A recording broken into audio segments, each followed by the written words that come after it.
All right, I have There we go. started recording. Yeah. So They're just worried about we'll- missing any information. Sure. So we missed a little bit of an introduction there, but the rest of it will hopefully be caught. So anyhow, I just asked Guy a building that wasn't lendable due to high vacancy, low rents, some fire damage to one wing of the building. Obviously a very expensive building nonetheless to be able to pick up the building without being able to get lending on it. The creative way of making that work. Yeah, and lending, the lending was one aspect, but insurance was another big one. Everybody knows that insurance is kind of taken off, and whether it's good or bad, we won't talk about that really, but it's been challenging to get insurance. So this building, so I actually looked at this building a few years ago when it first burnt. 25% of it was burnt down.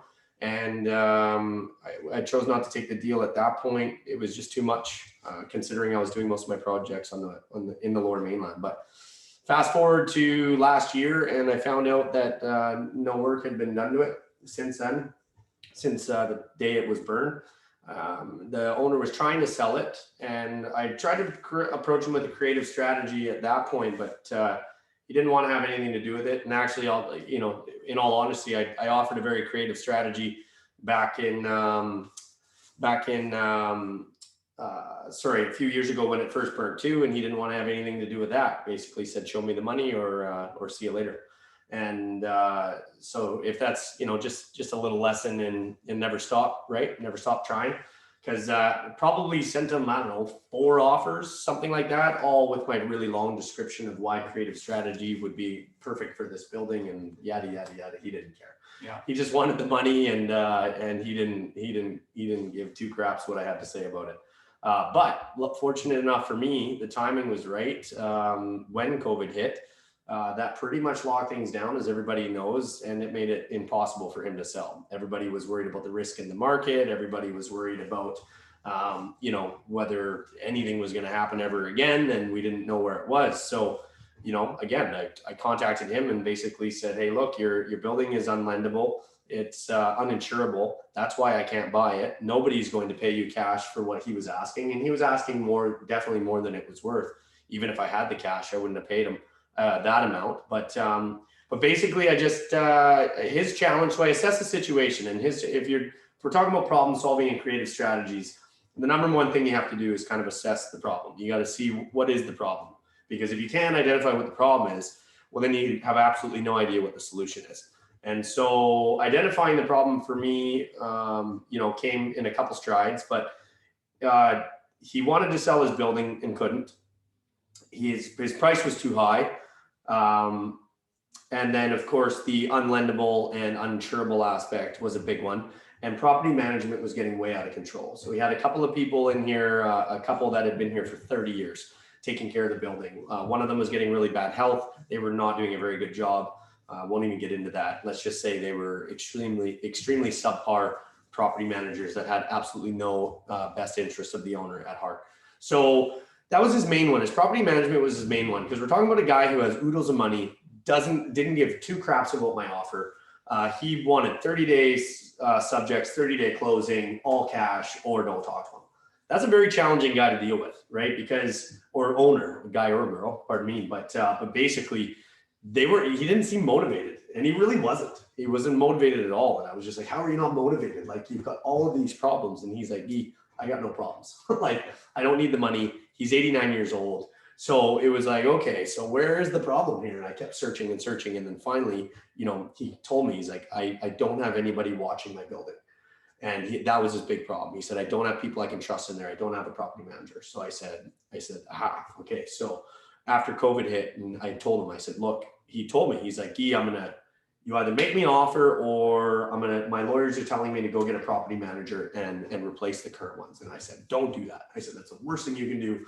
Please don't do that. And I told him, because if you fill that building up with, more bad tenants or subpar tenants in a dilapidated building, the problem's only going to get worse. And for me, a value add guy, that's a no-no. We don't want to add more fuel to the fire, if you will, as far as the existing tenant base. So I just said, look, let me be the property manager.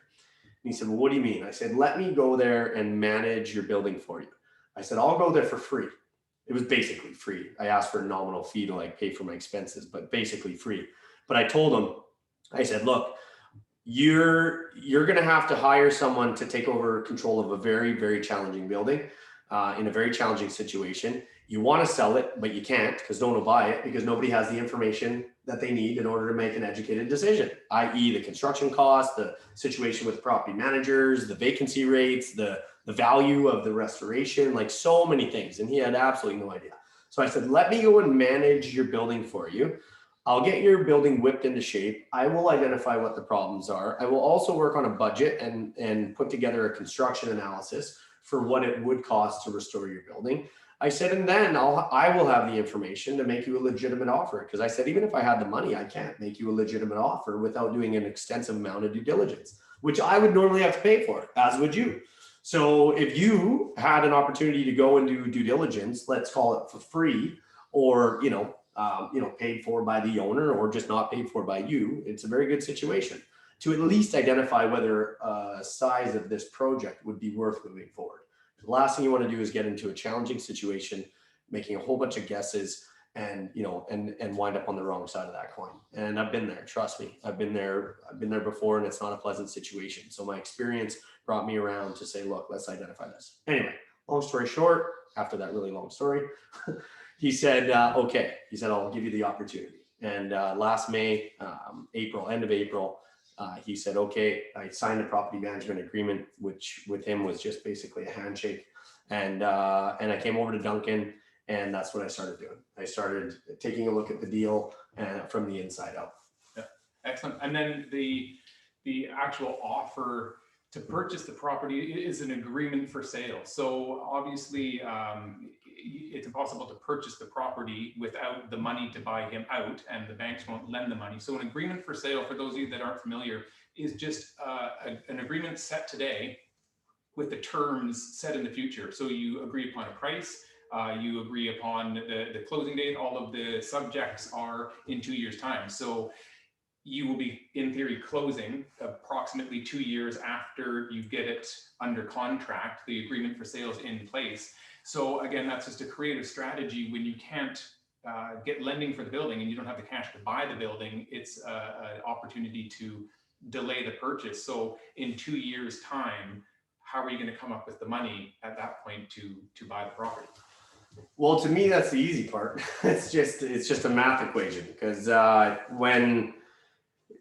the couple different situations, you can either have an option to purchase or you can have a right to purchase. They're a couple different things. Probably won't get into them now.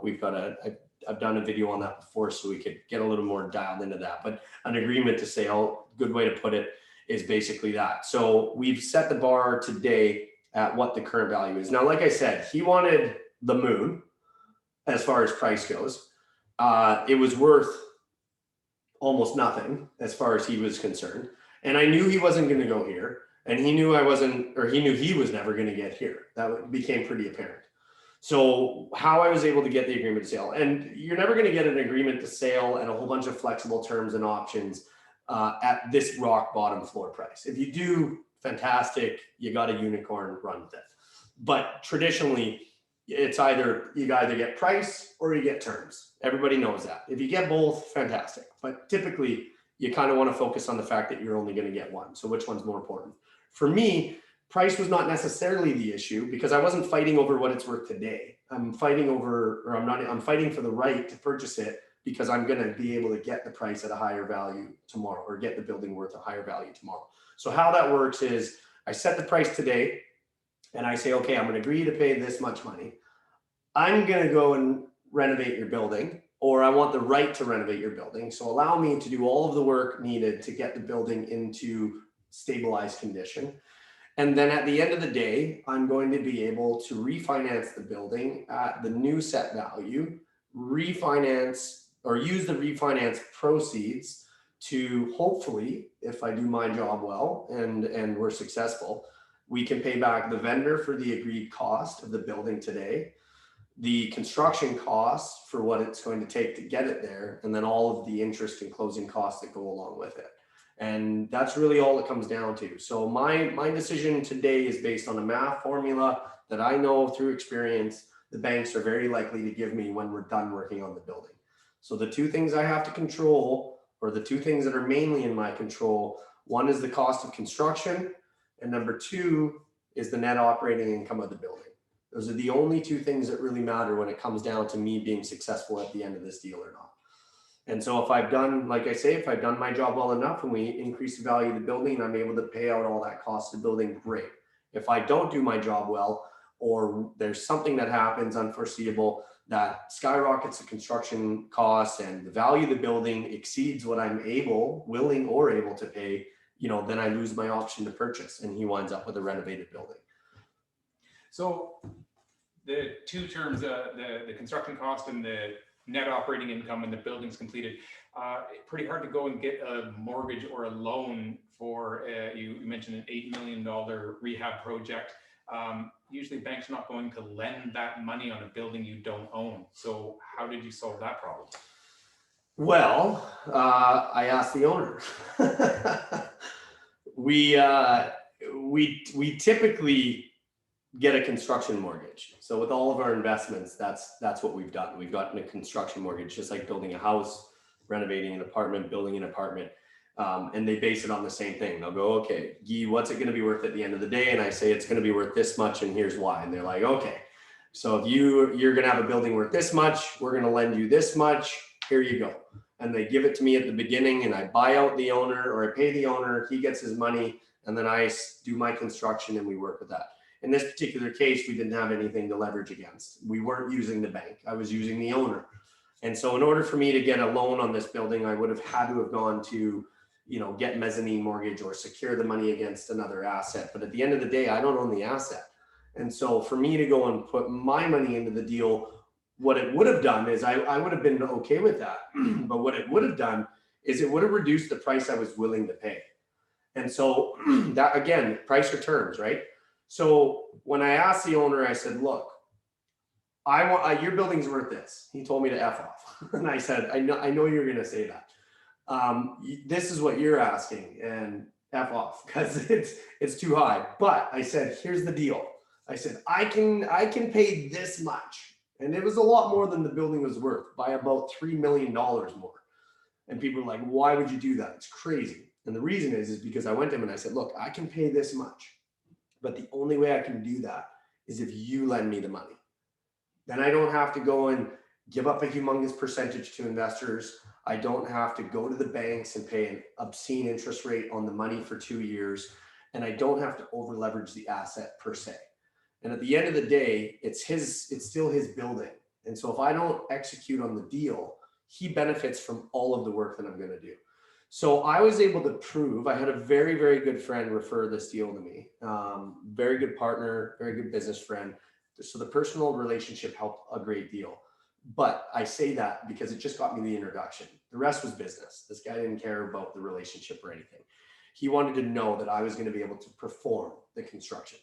And so I was able to bring leverage my experience with other buildings, and he's actually seen a couple of them and he's walked through, and he knows that I've done construction mortgages, and he knows I've managed big buildings. And so the comfort level of me being able to do this job was there. And so I asked him and I said, look, I can pay you more than your building is worth today, but only if you lend me the money. And so I went to him and he's like, well, how much do you think it's going to be worth? Or how much do you think it is? At the beginning, I told him it was going to be about $6.5 million all in, but I said that was very preliminary. I still had to work with engineers and all the rest of it in the city. Wound up being $8.2 million. So I just went back to him about a month ago with the new cost, and basically, he's funding me on the whole thing. So he's funding me on all of it because, my right to purchase is backed by me performing. And then I agreed to pay him interest. So I'm actually paying him 10% interest on $8.2 million annual, not right from the get-go, but like a line of credit. As I borrow, I pay interest. And so, he's making good money on money he would otherwise just be putting into his building. And he's also doing me a solid. Like it's a very mutual thing. So like you said at the beginning, works for the seller, works for us and everybody else. It had to start with me solving his problem, him solving mine, us working that together, and then me creating a plan that benefited for everybody else. But yes, he's funding me on the renovation. Perfect. So that solved the construction cost, which makes it insurable and lendable. But obviously, when we're talking about commercial, it's dependent on the income of the property. So being in BC, the landlording tenancy rules are not usually in major favor of the landlords. Getting rents up is very difficult.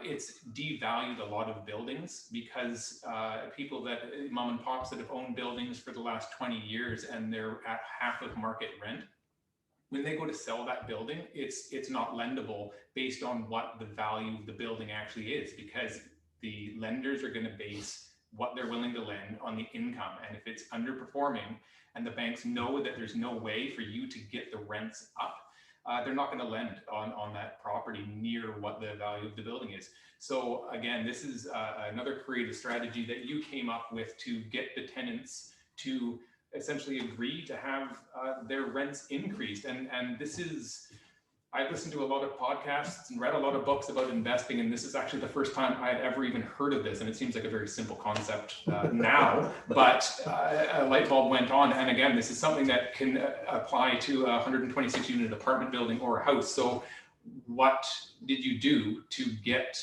tenants to agree to have their rents increased? I just talked to them, and I talked to them in a very meaningful way. I've been, what you're referring to is rent evictions, basically, which, you know, it's kind of a bad word as far as landlords are concerned, and I don't like it either, but it's what we're labeled with. And I've done a fair bit of buildings where evictions have been a part of the process. And like Jason alluded to, the transfer of power, let's call it, for landlords has switched heavily into the tenant's favor, for good cause, and I believe for very good cause, because we have a housing crisis on our hands. And so it's not as simple as just picking up your stuff and going to find another place to go. You know, we've been in the middle of deals where the rules have changed literally as we're in the middle of a deal, and it's had catastrophic effects, both negative, well, mostly negative in our particular deals, because we, you know, didn't see it coming. But also there's just an integrity factor, and there's a part that I just didn't want to be a part of anymore. It's a challenging part. And so again, looking at the problem. So what's the problem? We need to add value to this building. But you can't do that without increasing the rents. You can't increase the rents without affecting the tenants or getting their buy-in. You can't get their buy-in without offering them something that is a give back to them. So the solution was find a way to offer them something that gave them just as much benefit as it does us. So what I was able to do, and just for the record, this was not a fully occupied building. Obviously, we said at the beginning, 25% of it was burnt down. In this particular case, not only was 25% of the building burnt down, but in the rest of the building, the remaining 94 units, there was also a 25% vacancy rate out of those units. So all in all, when you tally that up, it was about a 50% vacant building when I took it over. And so what that allowed me to do was come up with a creative strategy that said, okay, so if I can get the market rents on 50%, or sorry, if I can get 50% of the building up to market rents, that's great. That's half of the math equation. I control that half. The other half has fully occupied units with tenants that are paying anywhere from $500 to $750 a month. And so the challenge was trying to find a solution for that. So what I did was I took over property management. I built trust with the tenants. First, letting them know that I was here for no other reason at the beginning than to really clean up the property management, because this was a place that literally had been forgotten about, and the tenants were suffering in a very, very bad way, both health-wise, mental abuse, physical abuse, just very, very bad. Poor, you would never want anybody to, you know, wish that upon anybody. So the solution was to change that and offer a new light. So my first mandate was to get rid of the property managers that were taking it over, or that had taken it over for so long. Get rid of them. They were the source of the problem. Then looking at how we could change the lives of the people in the building through renovations. And I was very open about my concept. I told them, I said, look, I didn't really say anything for the first month or two because I wanted to just solve the problem, assess the situation. But as stories started to come out, as people started to talk to me, as I started to realize really what was going on here, there were suffering people. And I said, look, there's a way that I can change this, but it takes input from the tenants and it takes buy-in from the tenants. And so what we did is we offered a tenant upgrade form or tenant upgrade package, which basically was my offering to them to say, look, here's what I would like to do. I would like to renovate this building. Here's how much it's going to cost. And I shared my numbers. They said, look, this is a $6.5 million project. At that time it was. And I said, there's only so much money that I can put into this building, or anybody for that matter, and justify it from a financial level. And they understood that. And being open and honest with the tenants is something that's really not new to them, because they really don't have that. They're getting notices from people. They don't have a clue. And they were really scared when I came in. They thought, honestly, I was just going to give everybody the eviction notice, kick everybody out. And quite frankly, I don't think they really knew their rights. And I probably could have. I probably could have given eviction notices across the board, and I probably could have got most of the tenants out. But that wasn't what I chose to do. What I chose to do was offer them the ability to upgrade their unit with a plan that said, for every dollar you pay more in rent, I can put X dollars into your unit. And so what we did was we said, okay, if you do $900 a month rent increases, we'll give you $10,000 of money or upgrades in your unit. If you sign a $1,000 lease, we'll give you $20,000 in upgrades. If you sign an $1,100 lease, we're going to give you $30,000, which is kind of our full meal deal, if you will. And so, the tenants, they didn't know what to think of it at first. Thought that maybe it was a little bit of a scam, and maybe I was trying to BS them, and they were confused because no one had ever even heard of this opportunity before. And I was very frank with them, and I said, look, I can renovate the other half of the building and I'll be just fine. But it means that I will have very limited funds to be able to put into the current occupied portion of the building, or the exterior, or the common area, or all these other things. So that's what I did. I offered them a tenant upgrade package. At the beginning, our goal was to achieve an average rent of $900 a month with the existing tenant base alone.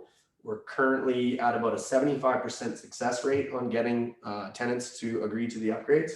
And I think we're at about $890 average rent right now. So a couple more units and we'll have hit our mark. But the most important part was that the tenants that agreed to do the upgrades have moved from the north wing into the south wing, as per my request to vacate the north wing. They were my focus. It was the first thing I did. We have renovated approximately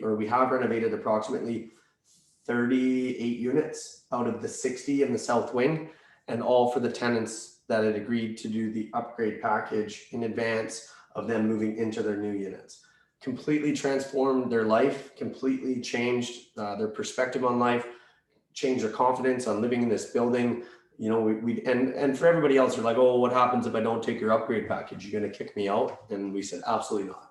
That's not the point of us being here. If you don't want to do the upgrades, totally fine. We're still property managers at the end of the day. We're still going to take care of all the things that are wrong in the building. We're going to take care of everybody equally. That did not change, and it still hasn't today. But it was just the communication. You asked how? We communicated, and I shared the plan with them. And I said, look, if you do this for me, I can do this for you. That's all it was. And it's just the basic premise of human nature, right? People just want to know that you mean well and that you're going to take care of them no matter what happens. And if you build that bond and that trust, then the world is your oyster as far as I'm concerned. And I think that people can be very successful in real estate if they would just implement that one simple rule. Just communicate, right? And be transparent. Absolutely. And I find, and I've learned this through my landlording experiences, there's an instant resentment when it comes to tenants and landlords. The tenants always just assume, especially if it's a house, hey, I'm paying your mortgage off, I'm helping you get rich. And the tenants always have this kind of, or the landlords always have this thing of this tenant's living in my house, this is my house, it's my rules. And I've realized that that's just the wrong thought process altogether. That's somebody's home, and you need to treat them like it's their home, and give them some feedback, give them some options, give them an explanation of the scenario, work with them. A little bit of kindness goes a long way. When they're looking for a reason to hate you and you get them a present at Christmas time, it's pretty hard to hate somebody when they're giving you a present, right? So keep them in the loop. Let them know your goals and intentions and why you're doing it, and that you're working, it's in their best interest that they work with you. If you put up a wall between the two of you, then it's just an uphill battle the entire way.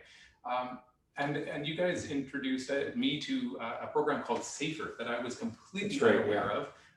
that I think most people are unaware of. Maybe you want to touch on that program. Yeah, Safer is just a government funded program that we've come across, through our dealings with, with basically tenants that are on social assistance or poverty, or in poverty, if you will. But it's Safer program, SAFER, is for 60+ year old tenants that can get their rent subsidized to a certain amount. It's based on their income. So I think anybody that makes, I'm just going to broad stroke this. There is a calculator. If you punch in Safer calculator on or BC Safer calculator, it's going to pop up. But it's literally it goes to 3 pages. I think it asks like 10 basic questions, and it'll spit out a number that the government would subsidize for tenants that qualify. The general rule of thumb is if they make less than $2,000 a month in income, and 2,000 is like the peak that they can make before they kind of hit the threshold. But anybody making under $2,000 a month and over the age of 60 does qualify. And so why that's a big deal for us is because tenants, everybody asks, well, how do you get a tenant from $500 a month to $1,000? Like, isn't that going to financially cripple them? My first comment, of course, is, well, anybody can afford anything if they just change their habits, but let's not go there. The main part is, okay, look, you're going from 500 to 1,000 to live, in a very crappy derelict unit that's, basically got nothing new to it, and it's, been in the same condition for 40 years. Let's say you get a mid-range full renovation for signing $1,000 a month lease. I'll offer that tenant some cashback incentive in some cases. We'll offer them extended periods of time that they have until their actual new payment starts. But then Safer comes up a lot. And so for Safer, what people don't realize is, like, if your rent is not high enough, then you actually don't qualify for Safer either. So you could have a $400 a month rent and totally qualify for Safer, but because your rent is so low in comparison to your income, you might not get any money. Whereas that same person, if they wrote down that they have an $800 or $1,000 a month lease, all of a sudden their subsidy could go up to $200, $300, $400, $500 a month. So in some cases, we've seen the rent increase be totally paid for by the Safer subsidy that we introduced to them. Now, of course, it depends on the age. Over 60 is a big one, but yeah, it's as simple as that. It's one of the many things. So for your tenants as well, elderly tenants, there's a lot up and coming. There's a lot on the island as well, but yeah, that's a huge impact item for a lot of the people that we deal with. Excellent. So there was a question on here. Got some questions. Yeah, was it interest on? Someone asked was it interest only payments to be made to the seller over 2 years? Yeah, so it's not. It's not any interest only. It is an interest only structure, but it's a balloon payment, and so I'm not making monthly payments to the seller. It accrues. So at the end of the project, I'm going to owe the base price plus the construction cost that he's lending me, plus any interest that's accrued on the loan amount. So the interest is not on the purchase price. It's only on the money that he's advancing me for the construction, because that's what I would have had to have done anyways for a construction lender. And then the other one is, how often can you find deals like this on the MLS that can be seller financed? Great question. Every deal can be seller financed on MLS. It's just a matter of asking the right questions. And explaining that when you talk about a commercial property, a lot of the owners are savvy when it comes to real estate, but if it's a house, most people have no idea what a vendor take-back mortgage is or an agreement for sale. So knowing how to word that to the general public or to who you're dealing with so that they fully understand. And again, a vendor take-back mortgage is essentially, they are the bank, they are the lender. They would be on the title of the property as the lender, the same way the mortgage is on the title of most properties. So it is really secure in the fact that they can go through the same foreclosure procedure that a bank can to seize the property if you're not making the payment. So it is very, very low risk to the seller. But again, trying to explain that to somebody that, hey, I want to buy your house, but I'm not going to give you all the money right away, they instantly think it's a scam. So you have to be very knowledgeable in it and be creative in a way to explain to them that they fully understand the situation. Yeah, and to answer your question specifically, how often can you find deals like this? It's not too often. Any deal can be seller financed, but deals like this, they require, look on MLS and look for those deals that nobody will buy. Look at the ones that have been on there. You know, that have been on there forever, right? Nobody will buy it, or they're expired listings, or, you know, the price is too high, or it's kind of a quirky deal, or, you know, there's got to be some issue with this. You know, it's easy for me to sit here and tell you my strategy now, and everybody be like, oh God, I'll do that strategy next time I find a building that's 25% burnt and you know, 50% vacant and is built in the 70s and needs $8 million of work. But at the end of the day, you could find the exact same deal on MLS right now, and you would go and look at it, and it'd be an overwhelming deal. It would be a deal that most people are not going to take, just because of the risk factor, the experience factor, the unknown factor. All of these things come into play. And because you're dealing with a cash buyer, you're dealing with someone who literally has to come in with cash because the bank won't give you that money. So someone's got to be willing to put all that money down in cash, and then all the money down in renovation money, or all the renovation money down in cash. And most savvy guys are not going to do that unless it's a smoking deal. And in this particular case, it was the classic case of a challenging project where the seller wanted too much. He just wanted too much money. He had this thing listed at market price as if it was fully occupied and it wasn't burnt. And so people looked at this and they're like, that's a freaking joke, right? Like, I would never pay that. I'm not going to look at that deal. And then you get a guy like me who's like, well, that guy obviously wants top dollar for his building. I'm going to give him as much as I possibly can, as long as he's willing to give me something in return. Jason's not wrong. You can't just go and make offers to people for seller financing and vendor take backs and creative strategies unless it's communicated properly. Because if the seller doesn't know what it means, they're probably dealing with a realtor that doesn't know what it means. Maybe that's a big assumption. But if the realtor doesn't know what it means and the seller doesn't know what it means, you will never get that deal done, just from the simple ignorance factor that they don't know what it means. Yeah. So you might be lucky enough to get a realtor that understands creative strategies in real estate. Most of them don't, because it's linear and it's not a clean sale and it's not within the box. Jason is a very outside of the box type of realtor. And I know many of them, but I also know many that don't know what we're talking about. And so if you don't have that ability to communicate really what it means and what it could mean for the seller, because it could mean some really good things for the seller. Most cases it does. A creative deal typically means that the seller is getting what they're looking for. That's why it's a creative deal, because they want something that most people are not willing to give them. And if you're willing to do a creative strategy, it's probably because you don't have what most people need to go buy that deal. So it's like, it's just finding that perfect situation where a seller has what you want and you have what the seller wants, and you both find the ability to make a deal work. And that's exactly what this deal was. So, you know, I read your question two different ways. How often do you find deals on MLS that you can seller finance? All of them, because you can do it any way that you want, or any deal can be done any way that you want to, as long as both parties agree. But your real question was deals like this. And deals like this are not easy to find.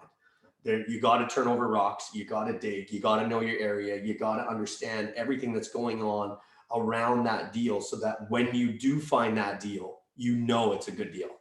Because if I didn't know the rental market, and I didn't know construction, and I didn't know the area, and I didn't know my game that I have been working on hard as knocks for the past 5 years, I wouldn't have known this was a good deal in its entirety. But anyways, I digress a bit on that. Yeah, no, that's a great point. And it's just a reminder. Just gonna grab my water here. That real estate is solving problems, and a great way to make money in real estate is to solve people's problems. And if you can solve the tenants' problems, if you can solve the sellers' problems, and create an opportunity where everybody can win, that's when the biggest profits can be made, right? And in society, there's such a competition with everybody that people seem to jump at the conclusion that if you're going to win, someone has to lose. And this isn't a sports game. You're not out to compete against anybody. You're out to find a way where everybody can win. And that's why I really like this deal. And it was so creative. And again, I've listened to a lot of podcasts and read a lot of books, and I've heard of vendor take back mortgages before, and ways to get rents up, and ways to work with different people. But this one kind of brought all of it together into one particular deal. And that's what's unique about it, is there was so many problems to solve. And I mean, it took Guy to put it together when no one else could, right? So I don't know if any of you want to answer a few more questions. We're going to do a little walkthrough tour of the building to kind of get a better idea of what it looks like kind of mid renovation at this point. So, and then we'll come back here. So I don't, you want to start on that? Yeah, no, I'm pretty good. So we were, yeah, that was the plan. We were going to do a little intro. I was just going to take you for a little walk through, show you some of the actual construction happening and the different levels of unit upgrades that we've sort of got going on the north wing. So the south wing, normally I have my map up here, but I'm pointing this way because that's the south wing. But 62 units are that way in the south wing. We're actually in the middle unit of the building, right up in the center on the 4th floor. So to my left is the south wing. There's 60 units or 62 units down there. That's where all the existing tenants are, and most of the units have been upgraded to some extent. Then we go into the north wing where there's another 62 units. The first section of the building, if you can imagine, is 30 units. That's one quadrant.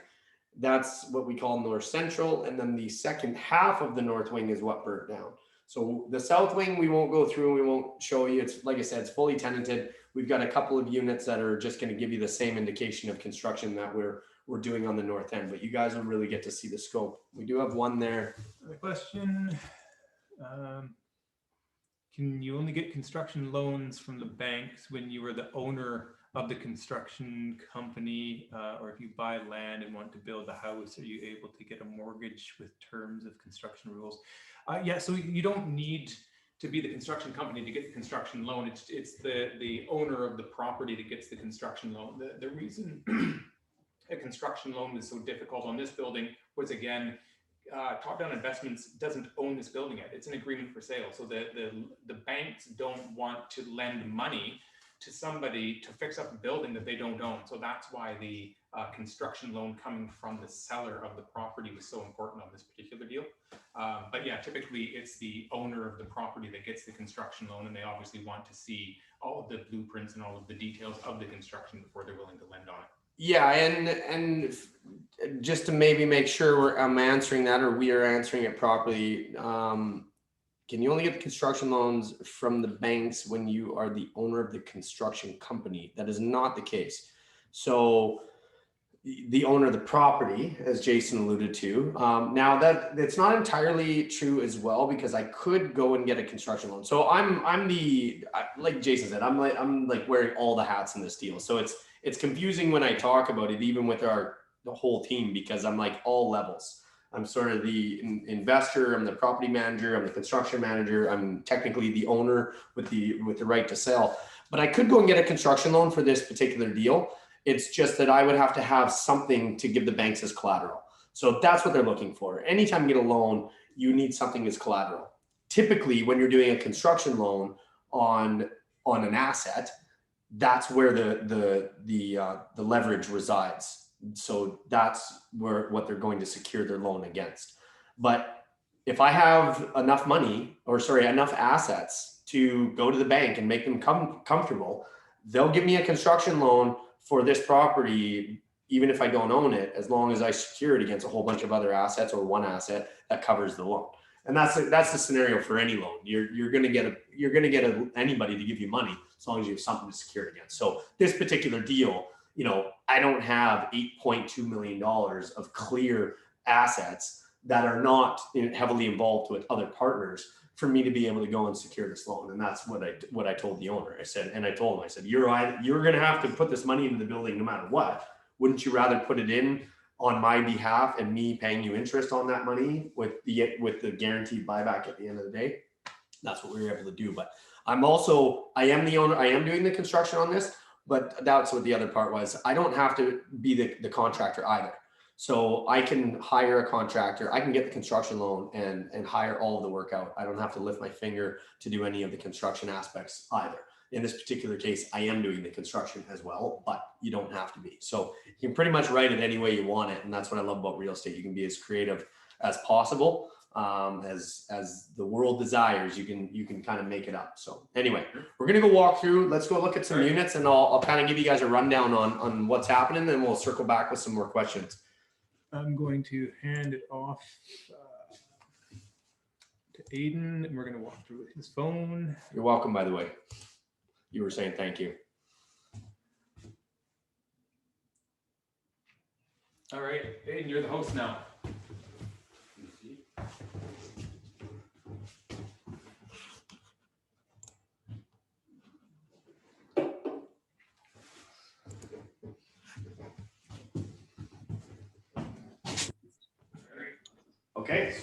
Okay, sweet. Well, we won't show you too much around this one because this is a renovated office, but it's our office and it's messy and we got a bunch of stuff around. So we'll show you some other renovated that we got.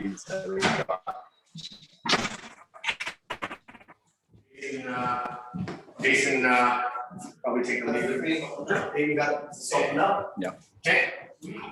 Sweet. So as mentioned, we're in the center of the building. So this is north central. So this is if we're talking construction, the good part about this is that I've never done this extensive of a renovation, but this is as close as you can get to new construction. Still required city permits, all the engineers, all the drawings, all the things you would need to do to build a building, but it's a restoration. So certain portions of the building, or most of it, are not required to be brought up to code. The only part that's required to bring up to code is the actual fire portion of the building. There is a bit of overlap there because the agreement was to put sprinklers in the whole building. That was their number one thing that they wanted from us because of the fact that this building has had 3 fires in the past 8 years, I think. And so it's a huge health and safety issue. But you're in the north central where we didn't have to do code upgrades. And so we've left all the drywall on. That's basically the difference between code upgrades and cosmetic, is that if you go into this drywall, you tear this drywall open, you are into code. You're opening up the walls, you're changing structures, you're dealing with wiring, you're dealing with plumbing. The general rule of thumb is don't touch the drywall and everything else is pretty much cosmetic. Now I say that obviously there's certain things that always require electrical permits, plumbing permits, all the rest of it, but not necessarily a building permit or a development permit. That's a humongous difference when you're talking timelines and cost of construction. So this portion is not under code other than having to put sprinklers in. So we're just doing cosmetic upgrades, as they call it. Oh, that's someone's got that. But here's we don't have any used. We have a used unit. We probably don't have any original units, any original old units. That's good. No, that one's full. So anyways, this is a standard layout. They're all 1 bedrooms in this building with the exception of 4 2-bedrooms. But I wish I could show you the older units that we had. We'll probably get Jason to send you out some information or some videos on a couple of other ones that, or a couple of the units where we can give you an example. But you know, if you've seen a crappy unit, you've seen a crappy unit. But this is what we're doing to it. We'll go into this area. Pardon me for the mess because we are right in the middle of construction. But we're doing all brand new cabinets, countertops, all new sinks, faucets. In this particular case, we are actually opening up a bit of the walls and repairing any of the old plumbing that's leaking and all the potential plumbing issues that can cause major issues down the road. I'm going to tell you guys my biggest recommendation to you when you're doing an extensive renovation is always try and take care of the plumbing if possible in the older buildings. It is by far the most expensive thing that we've ever had to deal with the maintenance of our older buildings is the plumbing. And the amount of work and the amount of time and the amount of money you spend going through and renovating kitchens and bathrooms and all the rest of it can all be thwarted easily with one flood on the 4th floor, which damages 20 units below it just because you didn't take the time to repair old copper. Anyway, I'm not going to say any more about that other than just pay attention to the old plumbing. All new baseboards. We did all new heaters in this building, so that was a major restoration, a major retrofit. Was replacing all the old boilers. Again, they were leaking, valves were broken. A lot of people weren't getting heat. There was air in the system. It was just one of those things that were just causing ongoing issues. And so we've repaired all of the baseboards with the exception of, I think, 10. The old units used to have old metal doors. Like I said, this was a 70s building.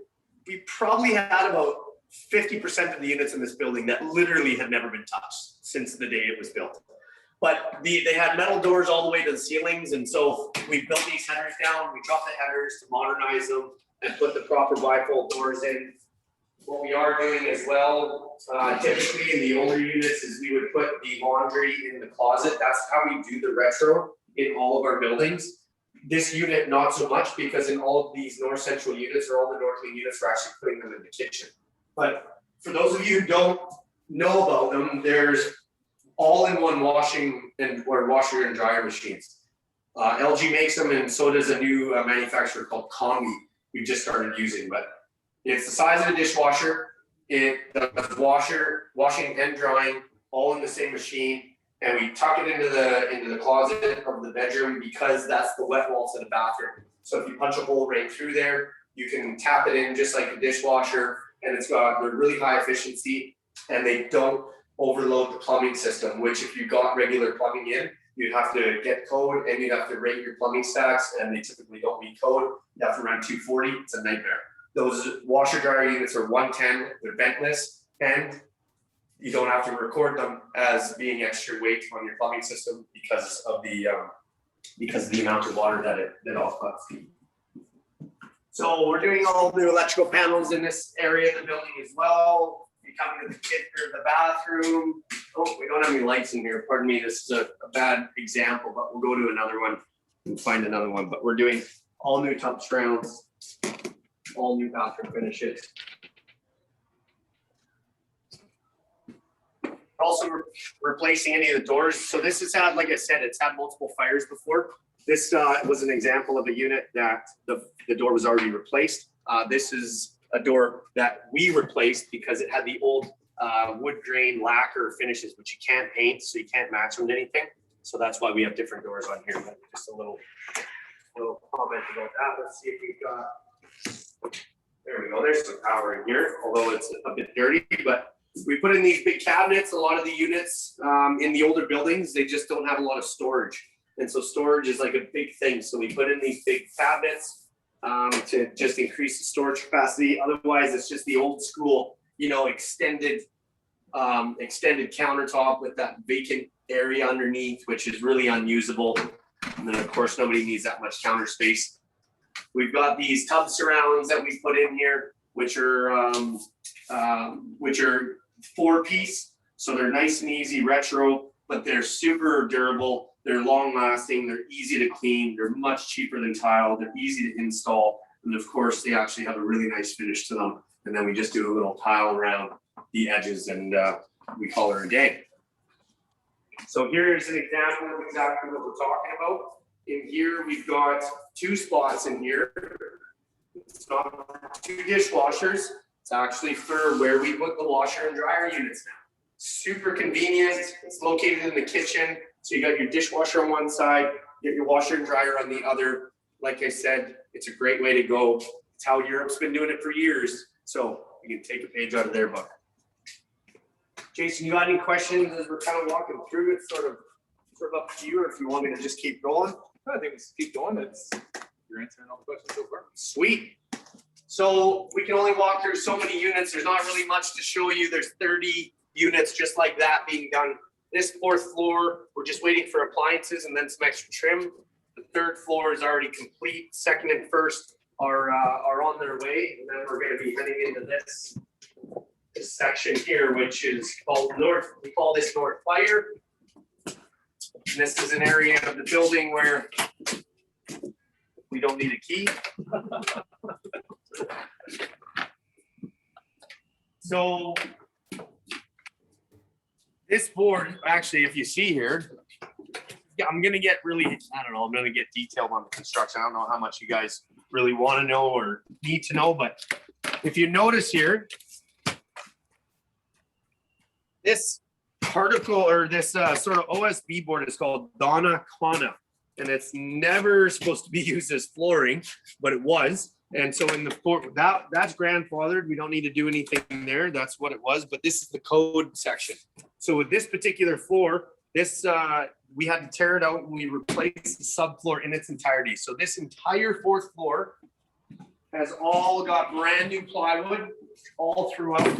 And we're about to pour brand new concrete on this entire 4th floor. So this is going to be brought back up to code in this particular area. But so like I said, this is a code area. So there's a lot of things that apply here that don't normally apply. I'm going to talk to you about some of them just because I think it'll help you identify some of the things you should be taking into consideration if you get into a code upgrade project.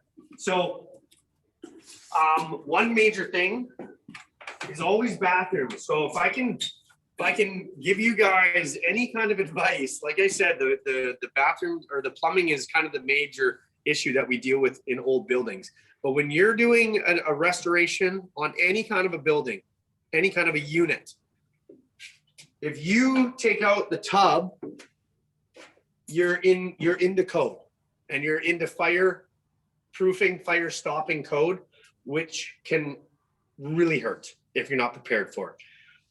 It really bit us on one of our projects by the contractor taking out the tubs, and it instantly threw us into code upgrade, and we had to get a permit, and we had to fire stop the entire building. Not even gonna get into it because it'll make me want to cry. But what happens when they built the old buildings is that the tubs go right up to the studs, and then the drywall goes down to the studs. Or sorry, drywall goes down to the top of the tub only. So that means that below the tub, there's a cavity where there's no drywall. That's how they did it in the old days. Now, if you demo the bathtub and you take that out and you leave the tub in, you're still grandfathered in. You can replace the drywall, put it all back in, and it's all fine and dandy. If you take the tub out, you now have to run your drywall all the way from the floor to the ceiling on all three sides typically, or in this case, it would be the common area side and it would be the unit side. But the point is that if you do that, then the standard tubs don't fit. Now you've got to increase your walls. You've got to widen your walls. You're taking out way more drywall. You've now got to fireproof the ceiling and all the areas around it, which when you open up a cavity, in this case, these had drop ceilings. So there's no way that you can do it without carrying on and on and on. And it's a never ending sort of story if you get into that. So just be very, very cognizant when you're talking about tubs, when you're talking about taking out tubs and doing bathroom restorations. If you're trying to do cosmetic upgrades, that's going to kick you into a code upgrade, not necessarily cosmetic. The other one is venting. So what I didn't explain to you in the other units is that the kitchen fan, or the kitchen and the bathroom fans the kitchen was non-vented, bathrooms were vented, but they were vented in stacks that went up, which is also not to code. So one of the things we have to do now is we have to actually vent them outside the exterior. Again, that's a code upgrade. When you're doing a cosmetic upgrade, typically they don't make you address any of that, because otherwise you'd be opening up a whole bunch of drywall and asbestos that you don't really want to be dealing with. But in this particular case, this is code upgrade. We don't have a choice. So now we got to do chases is what they call it. You got to chase, you got to drywall the inside cavity of the joist. And then you got to put our drop ceiling in, have a fan and vent it right out the side. And you got to poke a hole in the exterior, and then it's got to run out there. And then the same with the kitchen vents. They've got to be ran outside as well. So just some things to be cognizant about when you're doing a code upgrade. Now, these ones are actually easy. They're a straight shot right outside. So you can imagine, here's your stove, here's your good fan. It's got to be vented. So it goes up and you drywall that whole thing all the way down, and then you run your vent and you poke it outside. Doesn't seem like such a big issue. In this case, there's 32 of them. So it's a very big issue. If we could avoid it, we would, but we can't, so we won't. But in a lot of buildings or a lot of houses, it's not a straight shot. So you can imagine if you got a basement suite with a kitchen in the back that's non-vented, and you got to somehow plummet, vent it 60 or 80 or 100 feet across throughout the house, and you got to tear open drywall everywhere just to get this thing vented, the costs start to incur and they start to get up there. So anyway, I won't talk any more about that on the venting, but just couple of things to be aware of. Can you see questions on there, Aidan? You can. We got any yet? Anybody want to ask questions as we're moving through? By all means, Aidan's going to try. He's working off his phone, so excuse him if he's missing any. But so, like I said, this one we're just waiting for. We're just waiting for a couple of things to be done on the deck, and then this thing's going to get all brand new concrete, and then we're going to be able to start putting a couple things back together. What do you got? Nothing. Something very helpful. Okay, perfect. Very helpful. Awesome.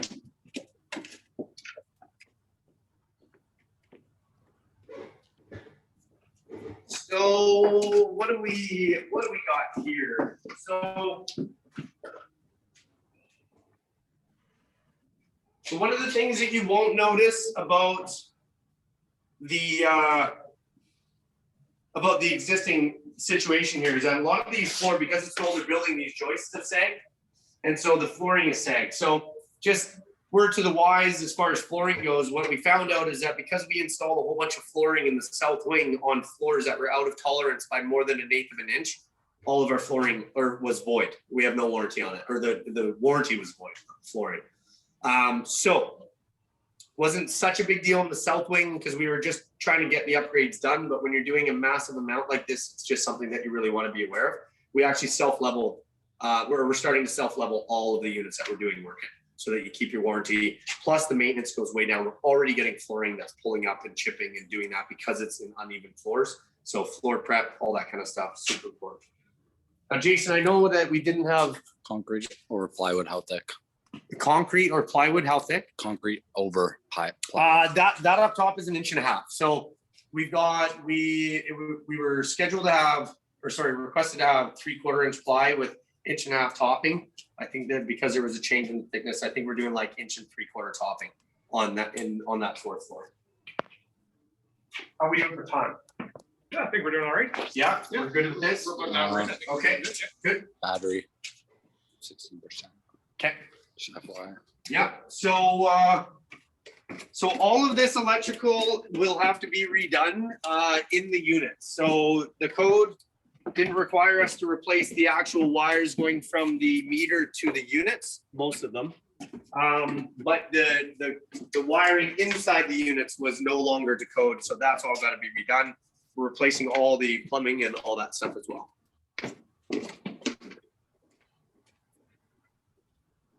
Get down here to the first floor. So I'll show you the inside here real quick. There's not a whole lot more to see. This is, just your typical full-on renovation. We did remove all of the drywall. Half the drywall was removed when I took over this because of the abatement that was done when the fire happened. But half of the drywall was left as well. And we got it removed because it's almost impossible to get trades to work within an asbestos environment. So we got the whole thing abated, got everything taken out. Sometimes it's a cost you don't really anticipate, but trust me, you'd rather just get rid of it and start fresh than you would working with the other stuff. Anyway, we're standing in the unit where the fire was. So this is unit, I think it's 106, somewhere around there. No? Like 16. Yeah, 116's at the end. I think we're, oh yeah, so maybe we're like 112. Anyway. It was a fire in this bedroom.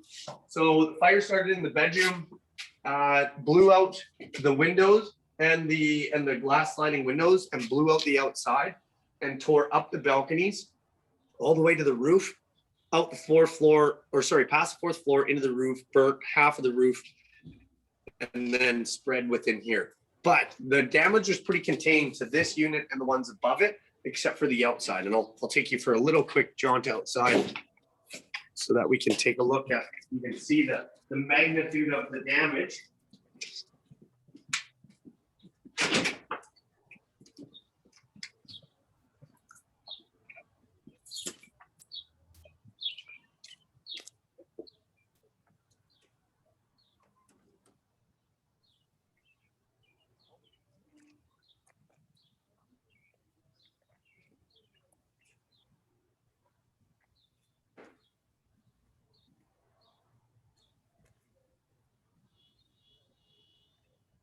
That's all our old venting stacks for the bathrooms, which are no longer to code. So those are scrapped.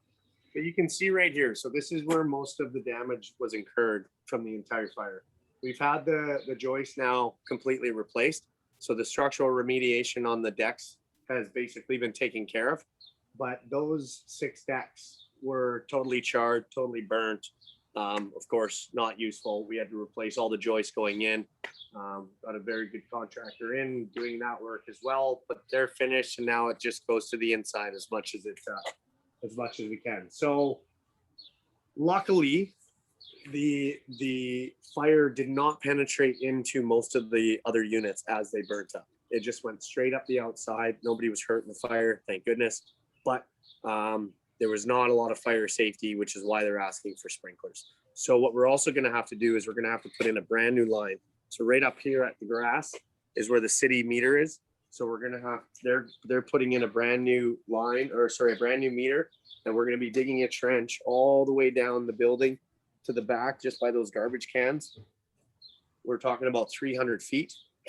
And then it's gonna go into the mechanical room with a brand new 6-inch water line, which is going to be able to feed all the domestic, but with the addition of the fire sprinklers, there's gonna be more demand on the system. So that's the civil portion, and then everything else is gonna be inside. What do you think, Jason? Is that pretty much covered or what? I think so.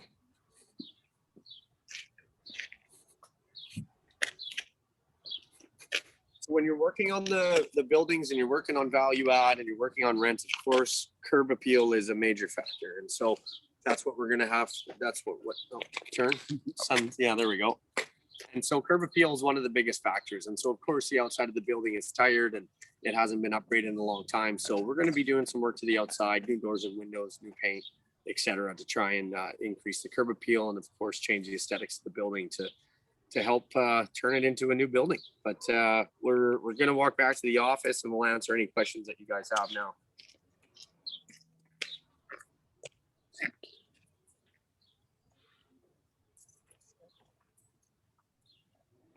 Keep it out there, buddy.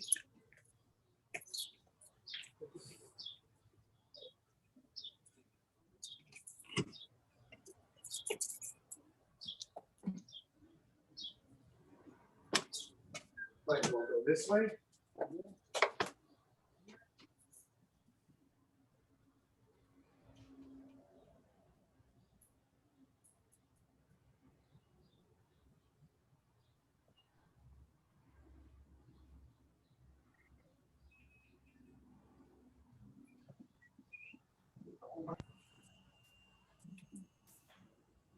Let me take a little gander at one of these units here.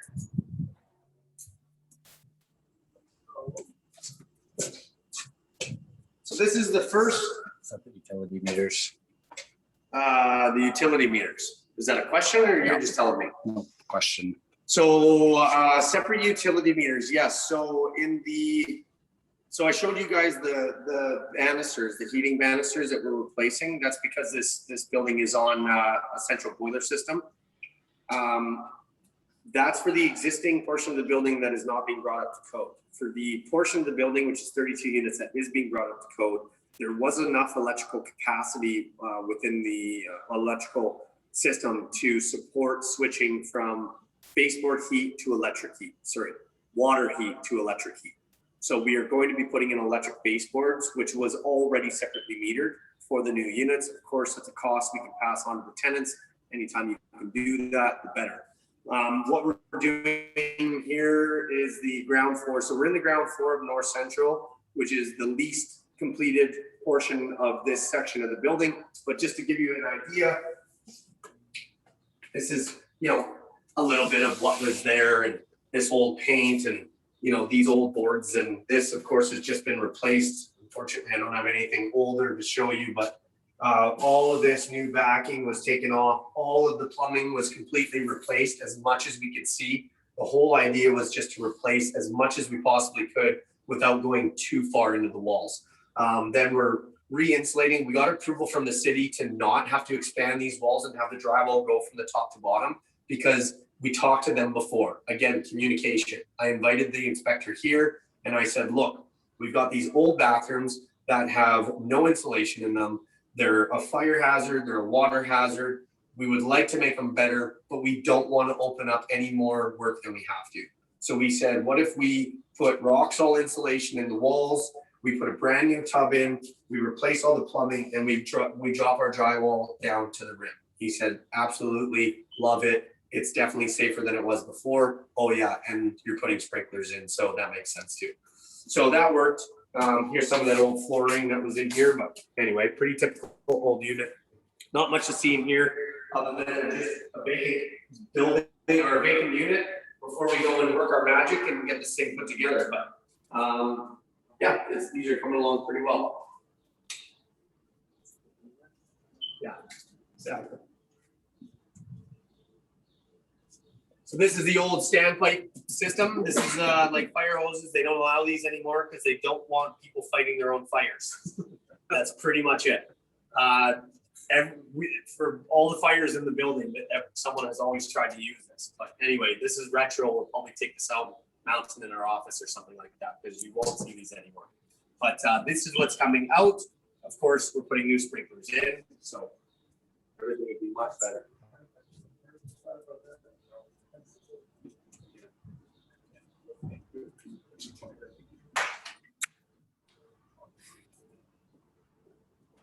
Also, a code thing is these stairs are not to code. The rise and the run don't meet code anymore, nor does the landing. It was another thing that the city grandfathered in because the amount of work it would take to structurally change the north fire set of stairs would have been so significant that it would have started to erode the possibility of us making this financially possible. So we're also, when you do a sprinkler system as well, the standpipe typically goes in the stairwell. As you can see, there's not much room in here already. If you put a standpipe in the corner here, you're losing another 6 inches, 6 to 8 inches off the wall. Plus you have to have your meter set come off of that and a bunch of other fancy sprinkler stuff that I don't know the terminology for, but basically it just erodes the space in here and makes it even tighter. So a solution that we came up with, because we're doing it throughout the building, is actually to put the standpipe in the hallway. And because we have enough room in the hallway to still meet our clearances, we're gonna have a standpipe in the hallway, which we may or may not box in, we don't know. But then it comes into the stairwell, and then you'll have an outlet into the stairwell without taking up any more space.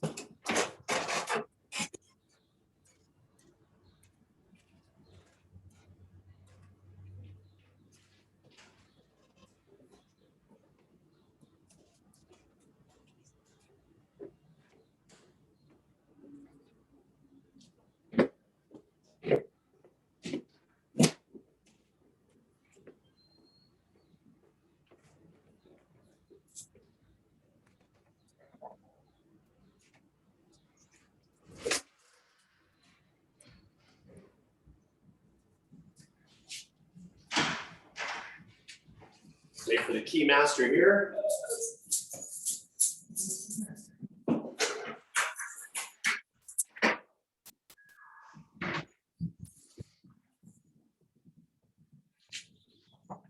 There you go. All right, you want to hand it?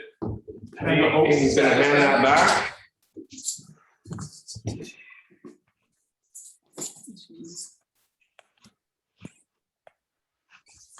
Should be good.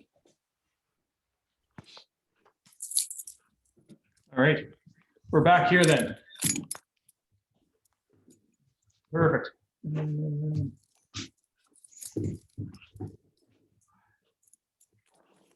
All right, so I don't know if anybody has any questions about what we talked about. Again, it's just a reminder that even the building inspectors and the people at the city, they're human beings that want to see good things happen, right? When you have a dilapidated building and unhappy tenants, and it's a negative impact on the community, they want to see it get remediated. They want the tenants to be happy. They want it to turn around. So when you're willing to work with them, they're going to be willing to make some concessions on what they want on their end, and everybody wins in the end. Right? Yeah, it is. And I mean, this was a challenging situation. There's not many situations like it, that arise very often, but a situation like this had a very, very hefty impact on the community. It displaced a lot of people when that fire happened. It made half of the building uninhabitable for a great period of time until they got it, safe to even let some of the tenants back in. You had people stressed out that every time an alarm went off here that there was another fire and they were going to lose their homes. It would have, made a lot of people homeless. The city had a hazard on their hands, and it was just an anxiety, for everybody involved that, just waiting for something else to happen. And that was the situation. And when I came in here in this particular case, all I wanted to know was that everybody was on board. Like, that's what I really wanted to do. Like, I didn't want to come in as, the guy with the answers, and I was going to do it my way. And here's how we're going to do it, like it or not. And, rub people the wrong way, or rub tenants the wrong way, or rub the community the wrong way. It was just like, hey, like, what's the goal here? What's the outcome that's going to, make it a win-win-win across the board? And that was, if you can just start your mindset with that question alone, like, how can I make this how can I make this so that nobody loses? If you can create a situation where nobody loses, then nobody will say no. Nobody can say no. Because everybody's rooting for you. Everybody's rooting for you. Like, that's the whole thing. And the fact that you're bringing a solution to the table where literally everybody wins, then it's really hard. It's really hard, you know, for anybody to stand in your way. And I mean that in a good way, because a lot of the times, you know, people don't even know what they're standing in the way of, whether it's because they don't know, or they're uncertain, or they haven't been told, or they haven't been communicated with, or they're just not a part of it, or maybe there is some losers in the deal, or people that are being negatively impacted for whatever reason. And I've gone through enough of that in my career, in my life, where it's just not worth it. So coming up with the solution was one part of it, the strategy, I should say, and then just really presenting it to everybody, city, owner, tenants, you name it. It was just like, here's what I would like to do. Would you, is everybody on board? And, everybody said yes. And now it's my job to perform and do what we said we were going to do. So, sorry, first of all, someone said, how much would be your strata cost to tenant, and what's going to be included after increasing the rent after project will be completed? So, this won't be a strata. So strata is an ownership building. So that's more of a condo term where you own one unit out of the building. In this particular case, there is no strata cost per se, because it's a tenanted building. In this, I think what you're probably referring to is more of the utility cost, which would be, heat and hot water are provided already in the building. Electricity is separately metered across the board, with the exception of what I mentioned before, where the fire portion of the building is actually going to have the heat switched to electrical. So that means that the tenant will pay for heat and electricity. We will still pay for hot water because that's how the building is plumbed, and we're not going to get away from that. But can you introduce yourself again, since I wasn't recorded at the beginning? Yes. So my name is Guy Bouchard. I'm the president of Top Down Investments. I'm a family man, married with 4 kids. I live in Duncan, British Columbia now. I was born and raised in Calgary, Alberta, and basically spent my entire life in Western Canada, in either Alberta or BC. So here now, I've cut my teeth in the apartment building game, renovating multiple multifamily projects over the last 5 years. This project that I'm working on is my 10th. I have 2 buildings in Nanaimo. I have 5 buildings in the Lower Mainland. All of them are with multiple partners and multiple investors across the board. So that's pretty much me in a nutshell. But yeah, I think at the end of the day, to summarize, this creative strategy was really, it started at the beginning with developing a strategy with the owner, and finding a win-win scenario for us, for me to be able to get the right to purchase this building.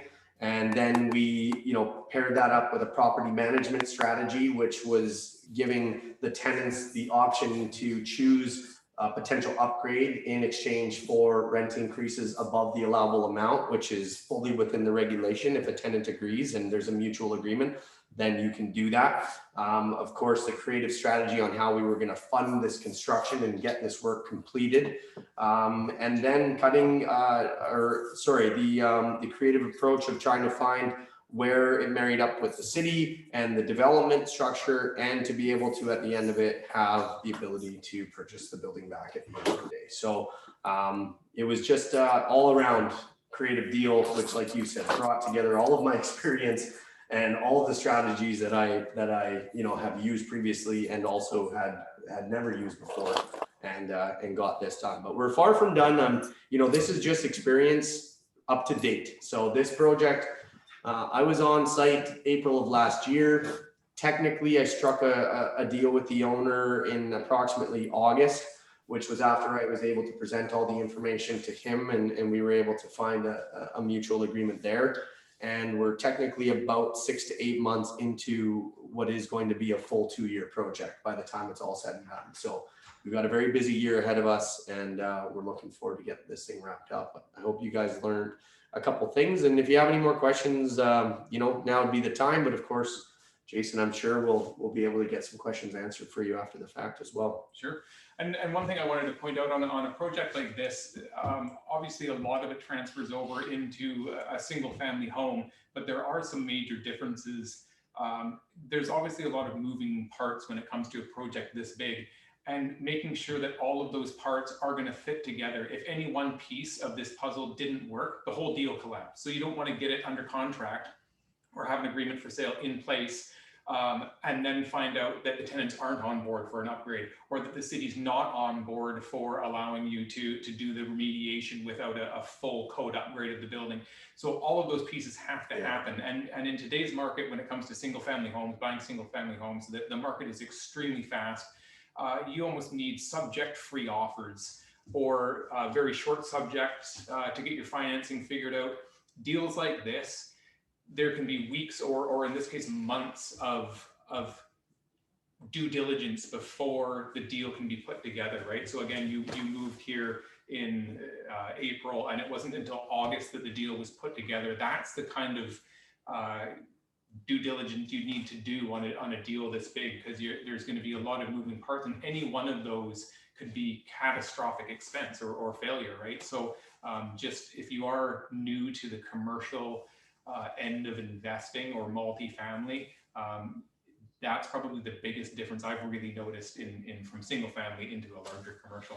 Yeah, and we talked about that before the meeting. Is the fact that a lot of this stuff is transferable, and like, don't be scared of what I'm saying and think it doesn't apply to you, because if you're in real estate, everything that I just told you applies to you.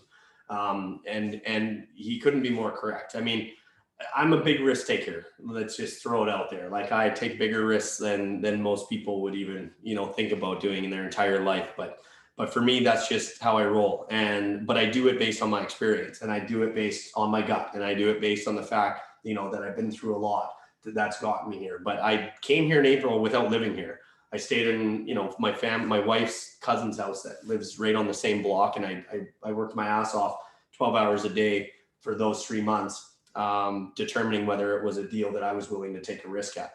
But it doesn't come without risk. You look at the situation, you say, oh, okay, Guy, this is a really good deal. How do I get one? Well, I'm not done yet. There's going to be a story at the end of this. And the risk for me was I sold my house out of the Lower Mainland, and I moved here, and I believe in this deal, and I believe in my ability to follow through and make it happen. But I knew that this deal could not happen without me either being here. This is not something that I would just pass off to a subcontractor or somebody else and just, hope that it goes well. Because if I don't perform on this, we lose the deal. And that would be catastrophic for us in many ways. And I'm just not going to allow that to happen. But yes, a lot of the due diligence, a lot of the risk, a lot of the construction stuff, a lot of the dealing with tenants, it applies whether you have a basement suite or you have a 126 unit building. It makes absolutely no difference when it comes down to your value, your after repair value, and your numbers, and your construction costs, and whether you are going to work with the tenant or not work with the tenant, work with the owner, vendor financing, bank financing, all of those things. They all apply at every single level. And so make sure you work within your comfort zone. Nothing comes without risk. But of course, just leveraging people like Jason. I mean, I was really impressed with even just hearing the kind of attitude that Jason had and the perspective that you had coming into real estate, because it's refreshing to know that there's people out there trying to help people make the right decisions. And at the end of the day, I'm that guy, just like Jason is. I want to make sure that if anybody has any questions, or we can benefit somebody else's situation or help somebody's situation, we're all for it, and we want to help mitigate risk, and so should you. And if you're ever in any question, feel free to ask Jason. He'll ask me, and if there's questions that I don't have or answers I don't have that he has, we'll all work together. And there's probably something that I don't know, and one day I may be asking you for those very questions as well, and we'll get there. But just be safe out there, and just only play within your comfort zone. Someone did ask something that I missed. It says, can you go over those appliances again? Compact washer, dryer, tub, etc. Do you have models, brands that you like? So yeah, so when I was explaining, I know I was rapid talking there, but there's not really much to talk about, like, appliances wise. Just get the best deal, look for best bang for your buck. You want reliability, something that you're not going to have to put a lot of money into. I never buy super bottom end appliances, because you'll deal with that for a long time. It's just, investing into good stuff. But I think what you're really asking is the washer and dryer. So the washer and dryer, is an LG. So it's LG combo unit. It's a combo washer and dryer. I don't have the model number and stuff like that, but it's called the LG all-in-one washer and dryer. If you Google it, you'll find it. The other name brand that I told you about is what we just started dealing with is Combi, COMBI. And again, it's 110 powered, it's ventless, so you don't have to vent it, and it can be plumbed underneath the sink just like a dishwasher. That is absolutely how it's intended to be used. It's very high efficient. Of course, it comes with its drawbacks. Lots of people don't like them because, you know, they're relatively new. If they're not dealt with properly and they're not cleaned and used properly, then they can have maintenance issues just like anything else. But when you're talking the impact that it has on your ability to get rent from laundry included to a laundry not included, it's a world of difference, especially in the market that we're in. Yeah. It may not be a big deal for some markets, but in our market, you're probably talking a difference of at least $100 a month when you're including laundry. Times have changed, and what is considered standard now is a lot different. Washers and dryers, people just expect it. Laundromats are a thing of the past. People expect at least somewhere in the building, if not in their unit. So that's something that even if you have a basement suite that doesn't have laundry, that is a huge value add to them. The one-time upfront fee might mean an extra $100 a month for the next 10 years. So yeah, it makes a big difference. And even things like dishwashers, if it's possible to put them in. I have a friend that has a number of investment properties, and he said he'll put in a dishwasher before he puts in an oven, because ovens don't get used anymore, especially if it's a one-bedroom apartment building. No one's cooking a turkey. People want dishwashers. Times have changed. Dishwashers were not in rental units 20 years ago. Now you're missing out if you don't have that. Yeah. So you're going to attract a kind of different clientele and not get top dollar for your units if you don't have the amenities people expect these days. Well, and people just got to work more. People have to, especially in this market, they are working 2-3 jobs, and nobody has time to do dishes when they come home. I don't even like doing dishes when I have time. So yes, it's just one of those things. But anywhere you can add value, I'm just going to make sure we didn't miss anything else down there. I think we got it all. Very informative Zoom, greatly appreciated. So yeah, no, I hope you guys got a lot of value out of that. It was awesome to do this. Jason, like I said, it's always a pleasure. And yeah, if we don't have anything else, then no, I appreciate you taking your time to come out here and yeah, show us around, because again, I believe in the project, and I've learned a lot from it myself, and yeah, and I think other people will be able to take something away today and implement it. And again, if people are interested in investing in real estate, I'm a big fan of doing it yourself and buying an investment property. If you're not interested in being a landlord, you're not interested in learning about it, and you don't love it, then you can always invest with somebody else, right? I love real estate. I love dealing with tenants. I love doing renovations. I'm all in, but I know a lot of people, they don't like it at all. So you might be able to invest with a company like Top Down Investments and get the returns that you'd expect if you were to go and do a project on your own. So again, that's always an option for people. Yeah, I appreciate that very much. Like I said, all of our deals are done with investors. And so we're always looking to partner with more capital for more projects. And we're looking to do a lot more development of brand new development of multifamily, as opposed to the restorations. As you can see, just from the little bit that you've heard from me today, it's a heavy lifting game, and there's a lot of work to be done on it. But if you don't have that time and you want to leverage some assets, well, then we're always willing to look at that as well. But my information is right there. It's pretty simple, topdowninvestments.com, or you can ask Jason and learn more if you like to. But hopefully you guys got something out of this. That's all that matters tonight. All right, excellent. I think that was it. Thanks very much, you guys. How would you rate a current fourplex? How would you rate current market for a fourplex? They're really, really overpriced. The problem with small multifamily is they're affordable for anybody. So if you have a multifamily that's $800,000 or $1 million, people can go and they'll have the 20-25% down for that building. And then they just go get a traditional mortgage. So people can take those on by themselves. It's not a big deal. So there's lots of competition. Obviously, the stock market is not, I mean, it's up and down. Putting your money in a savings account generates next to no income. So people are looking to invest in real estate, and a lot of people are looking to invest in 4-unit, 6-unit, 8-unit apartment buildings. So there's extreme competition, and I've seen them sell for as low as a 3 cap, which means if you have more than about a 50% mortgage, it's not going to cash flow. You're going to be running at a net loss. So people are paying cash for those units, which is very hard to compete against because they're not expecting much for returns. When you get into the larger multifamily, a lot of the smaller competition kind of dies off. People expect a certain cap rate when it gets into the larger multifamily buildings, and you might expect better returns. But again, now you're doing capital raises, and it's a whole nother ballgame that's a lot more involved, right? So unfortunately, the small multifamily are very difficult to get into. Yeah, yep, they are. I mean, it's not an easy market no matter what. I mean, it doesn't matter which area you're in. It's just not an easy market, and there's not going to be any easy step in and no easy deal. Typically, it's just the old fashioned hard work. Yeah. Learn your market, figure out what you want. But it all starts with just understanding why you're investing and what you're looking for. It's so cliche, but it's so true. Yeah. Figure out why you're doing it, because once you figure out why you're doing it, you'll quickly figure out what you're willing to do for it.